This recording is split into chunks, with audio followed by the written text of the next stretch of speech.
এখনো বাংলাদেশে আছে প্রিয় বন্ধুরা আমার, তারা আজকে বিভিন্ন ষড়যন্ত্রে লিপ্ত হয়েছে।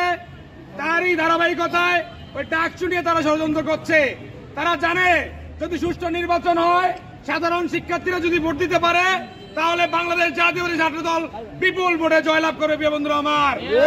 আজকে সেই জয়কে তারা ঈর্ষান্বিত হয়ে আজকে তারা সারা বাংলাদেশে ষড়যন্ত্রে লিপ্ত হয়েছে প্রিয় বন্ধুরা আমার। আজকে আমার এক শিক্ষার্থী বোনকে ওই ছাত্র শিবিরের গুন্ডারা বলেছে গণধর্ষণ করবে প্রিয় বন্ধুরা আমার। তারই ধারাবাহিকতায় আজকে চাঁদপুর সরকারি বিশ্ববিদ্যালয় ছাত্র দল একটি অবস্থান কর্মসূচি এবং বিক্ষোভ মিছিল করেছে প্রিয় বন্ধুরা আমার।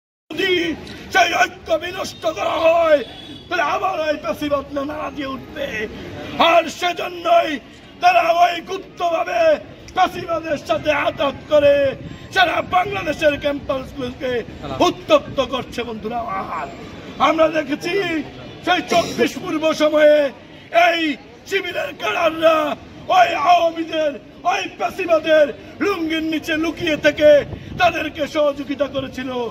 আজকে তারা এই 24-এর গণ অভ্যুত্থানকে সহ্য করতে না পেরে ওই পেশিবাদের প্রেতাত্মদেরকে বাংলাদেশে রাজনীতি করার সুযোগ দেওয়ার জন্য